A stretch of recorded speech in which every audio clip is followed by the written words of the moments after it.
السلام علیکم ناظرین، میں ہوں جاوید اختر ندوی۔ ایک بار پھر آپ کی خدمت میں حاضر ہوں ایک سوال کو لے کر۔ وہ سوال یہ ہے کہ کیا مسلمان بیت اللہ کی جو ایک چکور سا گھر ہے مسجد حرم کے اندر، کیا مسلمان اس کی عبادت اور پرستش کرتے ہیں؟ اور اگر اسلام بتوں کی پوجا کے خلاف ہے اور اسلام میں غیر اللہ کی عبادت جائز نہیں، تو پھر مسلمان کعبۃ اللہ کی عبادت اور پرستش کیوں کرتے ہیں؟ یہ خیال ہے، یہ مغالطہ ہے جو غیر مسلموں کے ذہنوں میں اور ہمارے برادران وطن کے ذہنوں میں پیدا ہوتا رہتا ہے۔ معلوم ہونا چاہیے کہ اسلام توحید کا مذہب ہے اور اسلام میں صرف ایک اللہ کی عبادت جائز ہے، اور اس کے علاوہ کسی بھی مخلوقات میں سے کسی بھی چیز کی، خواہ وہ پتھر ہوں، خواہ وہ درخت ہوں، خواہ دریا ہوں، خواہ سورج اور چاند ہو، کسی بھی چیز کی عبادت اسلام میں جائز نہیں۔ کعبۃ اللہ محض ایک ڈائریکشن اور ایک قبلہ ہے۔ کعبۃ اللہ کی طرف رخ کر کے ہم نماز پڑھتے ہیں، اور اس کو ہم نماز میں جب کھڑے ہوتے ہیں تو اس کو اپنے سامنے رکھنے کی کوشش کرتے ہیں، یعنی اس طریقے سے کھڑے ہوتے ہیں کہ جس سے قبلہ ہمارے سامنے آ سکے۔ گویا کہ قبلہ اور ڈائریکشن ہے، کعبۃ اللہ محض ایک ڈائریکشن ہے۔ نہ تو مسلمان اس کی پوجا کرتے ہیں اور نہ اس کو نفع نقصان کا مالک سمجھتے ہیں۔ حضور اکرم صلی اللہ علیہ وسلم نے جب اسلام کا اعلان کیا اور توحید کا پیغام لوگوں کو سنانا شروع کیا، تو آپ کو معلوم ہے کہ ابتدا میں لوگوں نے ان کی مخالفتیں بھی کی اور آپ کو ستانا بھی شروع کیا، لیکن دھیرے دھیرے لوگ اسلام کے دائرے میں، اسلام کے حلقے میں آتے گئے، اور اس کے بعد ایک مدت گزر جانے کے بعد آپ صلی اللہ علیہ وسلم کو نماز کا حکم دیا گیا، یعنی نماز کی فرضیت کا حکم اللہ سبحانہ و تعالی نے دیا۔ تو اس وقت بھی تمام مسلمان کعبۃ اللہ کو اپنا قبلہ اور اپنا ڈائریکشن سمجھتے تھے، اور اسی کی طرف رخ کر کے جس شکل میں بھی وہ نماز پڑھتے تھے، نمازیں اپنی ادا کیا کرتے تھے۔ چونکہ وہ قبلہ حضرت ابراہیم علیہ السلام کا تھا، حضرت اسماعیل علیہ السلام کا تھا۔ مکہ مکرمہ کے اندر جب نماز کی فرضیت کا حکم آیا تو تمام مسلمان اور حضور اکرم صلی اللہ علیہ وسلم بھی کعبے کی طرف رخ کر کے نماز پڑھا کرتے تھے، اور اس وقت تک نماز پڑھتے رہے جب تک ہجرت کا حکم نہیں آیا۔ جب آپ صلی اللہ علیہ وسلم نے مدینہ منورہ کی جانب ہجرت کی تو اللہ سبحانہ و تعالی نے کچھ مہینوں کے لیے یہ حکم دیا کہ کعبۃ اللہ کے بجائے بیت المقدس کو قبلہ بنایا جائے، اور مسلمان قبلہ بیت المقدس کو بنا لیں اور اسی کی طرف رخ کر کے نماز پڑھیں۔ چنانچہ 17 مہینے تک مسلمانوں نے بیت المقدس کی طرف رخ کر کے نماز پڑھی، لیکن حضور اکرم صلی اللہ علیہ وسلم کی دلی خواہش یہ تھی کہ قبلہ ہمارے لیے بیت اللہ ہو اور کعبہ مکرمہ ہو۔ چونکہ وہ حضرت ابراہیم علیہ السلام اور حضرت اسماعیل علیہ السلام کا قبلہ تھا، اور ابتدا سے ہی مسلمانوں نے اس کی طرف رخ کر کے نماز پڑھی تھی۔ اس لیے حضور اکرم صلی اللہ علیہ وسلم کی یہ خواہش تھی کہ کعبے کو، بیت اللہ کو ہمارا قبلہ اور ڈائریکشن بنا دیا جائے۔ قرآن مجید میں اس کیفیت کو اللہ سبحانہ و تعالی نے بیان فرمایا ہے، قد نرى تقلب وجهك في السماء فلنولينك قبلة ترضاها فول وجهك شطر المسجد الحرام، کہ اے نبی صلی اللہ علیہ وسلم، ہم آپ کے چہرے کو بار بار آسمان کی طرف اٹھتا ہوا دیکھ رہے ہیں، تو ہم ضرور آپ کے چہرے کو ہم آپ کے رخ کو مسجد حرام کی طرف یعنی بیت اللہ کی طرف پھیر دیں گے، اور اسی کو آپ کا قبلہ بنا دیں گے، تو آپ مسجد اقصی کی بجائے بیت اللہ کی طرف رخ کر کے نماز پڑھا کریں۔ تو اس سے معلوم ہوا کہ حضور صلی اللہ علیہ وسلم کی خواہش کو سامنے رکھتے ہوئے، خواہش کا لحاظ کرتے ہوئے، حضور اکرم صلی اللہ علیہ وسلم کی دلی خواہش کو پورا کرتے ہوئے اللہ سبحانہ و تعالی نے یہ دوبارہ حکم دیا کہ بیت المقدس کو چھوڑ کر اب پھر سے کعبۃ اللہ کو قبلہ اور ڈائریکشن بنایا جائے، اور تمام مسلمان اسی کی طرف رخ کر کے نماز پڑھیں۔ اسلام چونکہ وحدت کا دین ہے اور اسلام کے اندر اتحاد کو، اتفاق کو بہت زیادہ اہمیت حاصل ہے، اسی لیے اسلام نے یہ حکم دیا کہ سارے مسلمان چاہے دنیا کے کسی بھی خطے میں بستے ہوں، ان کو یہ حکم دیا گیا کہ جب بھی نماز کا وقت ہو، جب بھی نماز پڑھنے کا موقع ہو تو وہ بیت اللہ کی طرف رخ کر کے نماز پڑھیں، یعنی اسی کو اپنا قبلہ اور ڈائریکشن سمجھیں اور اسی کی طرف رخ کر کے نماز پڑھیں۔ آپ کو معلوم ہونا چاہیے کہ سب سے پہلے جس نے دنیا کا نقشہ بنایا، میپ بنایا، وہ مسلمان ہی تھے، اور جب مسلمانوں نے نقشہ بنایا تو ان کے نقشے میں جنوب اوپر کی طرف تھا، یعنی ساؤتھ اوپر کی طرف تھا اور نارتھ نیچے کی طرف تھا، پھر بھی بیت اللہ یعنی کعبۃ اللہ بالکل مرکز میں، بالکل سینٹر پلیس پر واقع تھا۔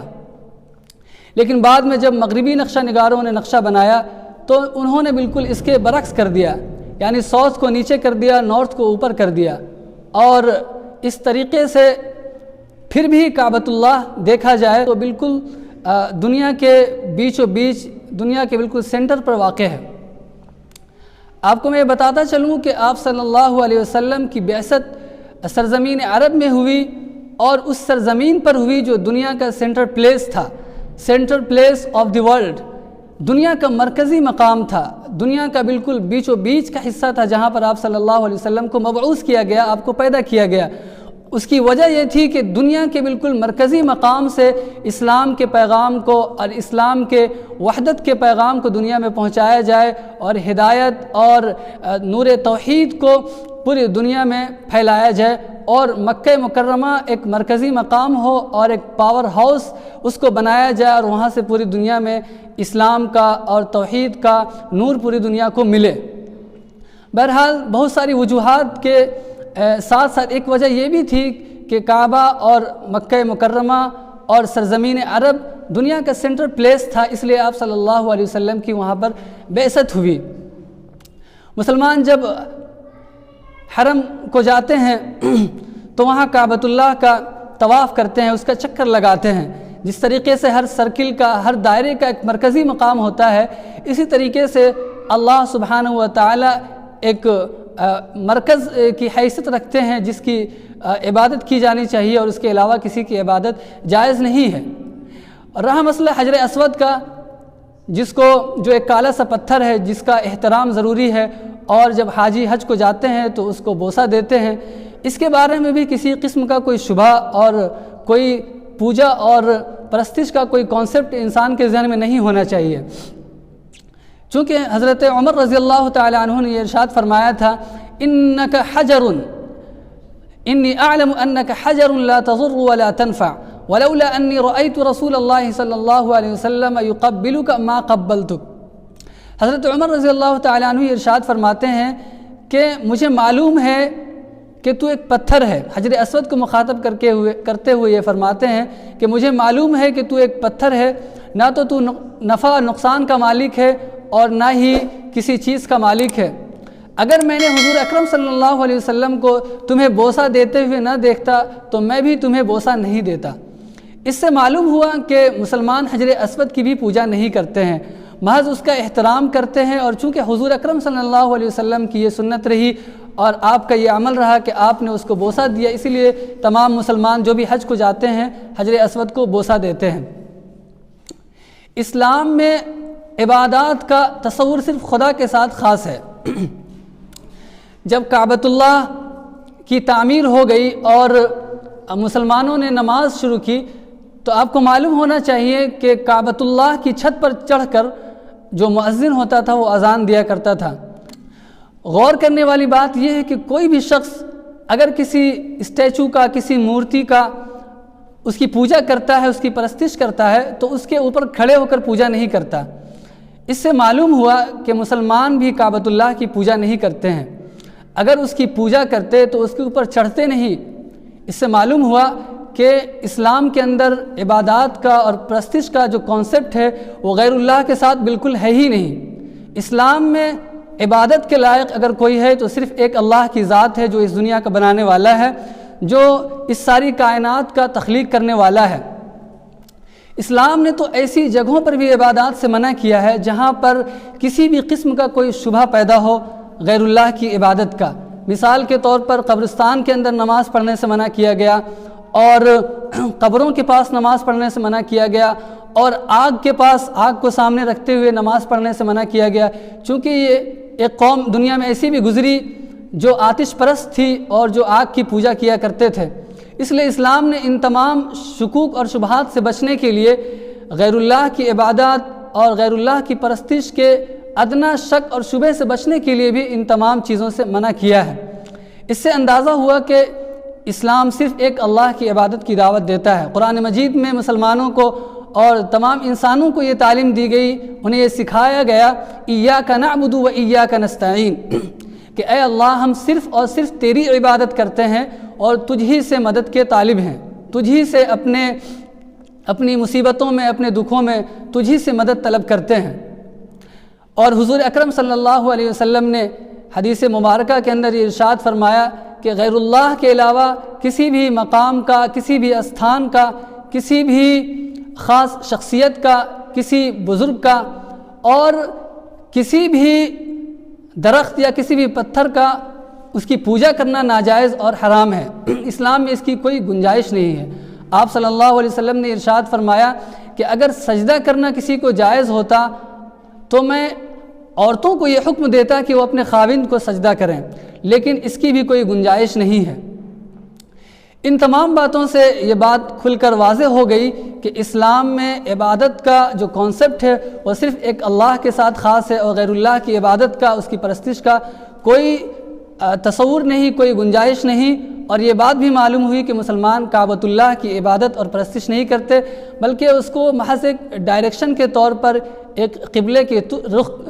کے طور پر رکھتے ہیں اور اسی کی طرف رخ کر کے مسلمان ساری دنیا میں نماز پڑھتے ہیں۔ اور مسلمانوں کے لیے یہ بھی ضروری نہیں کہ وہ مسجدوں میں جا کر ہی نماز پڑھیں یا کعبۃ اللہ کے اندر جا کر ہی نماز پڑھیں، بلکہ مسلمانوں کو یہ حکم دیا گیا ہے کہ اپنے اپنے علاقوں میں، اپنے اپنے ملکوں میں جہاں بھی مسجد تعمیر ہوئی ہو، جہاں بھی مسجد ہو، نماز گاہ ہو، وہاں نماز پڑھیں، اور کعبۃ اللہ میں جا کر ہی نماز پڑھنا ضروری نہیں ہے۔ اور حضور اکرم صلی اللہ علیہ وسلم نے یہ بھی ارشاد فرمایا کہ اس دنیا کی سرزمین کو، پوری زمین کو ہمارے لیے مسجد بنایا گیا ہے، یعنی مسلمان کہیں بھی نماز پڑھیں تو ان کی نماز ہو جاتی ہے، اور مسجد ہی میں جانا ضروری نہیں ہے۔ غیر مسلموں کے یہاں، برادران وطن کے یہاں، یا جن کے یہاں غیر اللہ کی عبادت کا کوئی تصور ہے اور اپنے اسٹیچو کے سامنے، اپنی مورتی کے سامنے کھڑے ہو کر اس کی پوجا پاٹ کرتے ہیں، لیکن اسلام میں یہ بھی ضروری نہیں ہے۔ یہ الگ بات ہے کہ مسجدوں میں نماز پڑھنا زیادہ ثواب ہے، زیادہ افضل ہے، اور یہی حکم دیا گیا ہے، لیکن اگر مسلمان مسجد کو چھوڑ کر گھر میں بھی نماز پڑھ لیتا ہے تو اس کی نماز ہو جاتی ہے۔ ان تمام باتوں سے بات واضح ہو گئی کہ اسلام کے اندر مسلمان کعبۃ اللہ کی پرستش اور اس کی عبادت نہیں کرتے، چونکہ اسلام میں صرف ایک اللہ کی عبادت کا حکم دیا گیا ہے جو اس ساری کائنات کا بنانے والا ہے۔ اللہ سبحانہ و تعالیٰ سے دعا ہے کہ ہمیں اسلام کی تعلیمات کو صحیح انداز سے سمجھنے کی توفیق عنایت فرمائے اور اس پر عمل کی توفیق عنایت فرمائے۔ وآخر دعوانا ان الحمد للہ رب العالمین۔